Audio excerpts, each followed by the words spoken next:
নমস্কার বন্ধুরা, আপনাদের সকলকেই ডিএস ইনফরমার এই ইউটিউব চ্যানেলে স্বাগত। সুখবর, আজ প্রচুর পরিমাণে বেড়ে গেল নতুন আলুর দাম। পশ্চিমবঙ্গের উত্তরবঙ্গ থেকে শুরু করে দক্ষিণবঙ্গের প্রায় প্রত্যেকটি জায়গায় জায়গায় নতুন আলুর দাম কিন্তু ঊর্ধ্বমুখী লক্ষ্য করা যাচ্ছে। উত্তরপ্রদেশ, পাঞ্জাব, বিহার, হরিয়ানা, গুজরাট, দিল্লি প্রায় প্রত্যেকটি জায়গাতেই নতুন আলুর চাহিদা রয়েছে ব্যাপক পরিমাণে। তারই পাশাপাশি বাংলাদেশ কিন্তু আরো নতুন করে পশ্চিমবঙ্গ থেকে নতুন আলু নিতে চলেছে। এর ফলে আলুর বাজার আরো গরম হয়ে উঠেছে। 31শে ডিসেম্বরের মধ্যে রাজ্য সরকারের তরফ থেকে কিন্তু বর্ডার খোলার কথা ছিল, কিন্তু বর্ডার না খুলে ব্যবসায়ী তথা চাষিদের মন ভেঙে দিয়েছে রাজ্য সরকার। সকলের জন্যই খুশির খবর রয়েছে যে বর্ডার খোলা নিয়ে কিন্তু আগামী কালকের মধ্যেই বড়সড় সিদ্ধান্ত নিতে চলেছে রাজ্য সরকার। সকলেই কিন্তু মনে করছেন যে আগামী কালকেই রাজ্য সরকার কিন্তু বর্ডার খুলে দিতে পারে। ফলে পশ্চিমবঙ্গের হিমঘরগুলিতে যেই পরিমাণে পুরনো আলু পড়ে রয়েছে তা কিন্তু অতি শীঘ্রই ভিন রাজ্যে রপ্তানি করা হবে এবং এর পরবর্তী মুহূর্তেই বাংলা জুড়ে কিন্তু নতুন আলুর দাম আরো আগুন মাত্রায় বৃদ্ধি পাবে। আর তাই কিন্তু আশা রাখছেন রাজ্যের বিভিন্ন প্রান্তের চাষি ভাইয়েরা। বিশেষজ্ঞরা জানাচ্ছেন 28শে নভেম্বর থেকে কিন্তু রাজ্য সরকার ভিন রাজ্যের বর্ডারগুলি সিল করে রেখেছেন।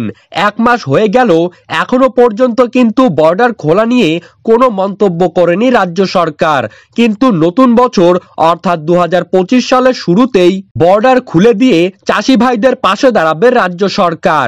আর তাই কিন্তু অনুমান করছেন রাজ্যের বড় বড় ব্যবসায়ীরা। উত্তরবঙ্গ থেকে শুরু করে দক্ষিণবঙ্গের প্রায় প্রত্যেকটি জেলায় জেলায় নতুন আলু কিন্তু প্রচুর পরিমাণে উঠতে শুরু করেছে। আর দক্ষিণবঙ্গের হিমঘরে এখনো যদি পুরনো আলু পড়ে থাকে তাহলে কিন্তু সকলের জন্যই অসুবিধা হয়ে দাঁড়াবে।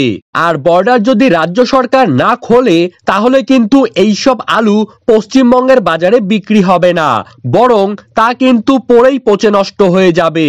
রাজ্যের উৎপাদিত 60% আলু পশ্চিমবঙ্গের বাজারে বিক্রি হয় এবং 40% আলু ভিন রাজ্যে রপ্তানি করা হয় এবং বছরের শেষে গুণগত মানের দিক থেকে কম সেই সমস্ত আলুগুলোই কিন্তু ঝাড়খণ্ড, বিহার, উড়িষ্যা এই সমস্ত জায়গায় রপ্তানি করা হয়ে থাকে।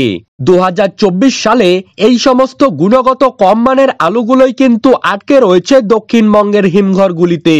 উত্তরবঙ্গের হিমঘরে কোনো কিন্তু পুরনো আলু পড়ে নেই, সেখানে বর্তমানে জোর কদমে উঠছে নতুন পোখরাজ আলু।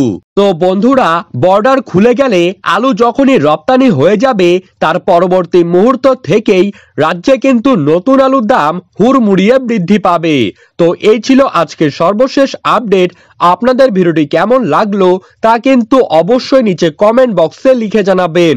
আর আমাদের ইউটিউব চ্যানেলটিকে সাবস্ক্রাইব করবেন যাতে এই রকমই গুরুত্বপূর্ণ খবরের আপডেট আপনারা যেন সবার প্রথমেই প্রতিদিন পেয়ে যেতে পারেন। ধন্যবাদ।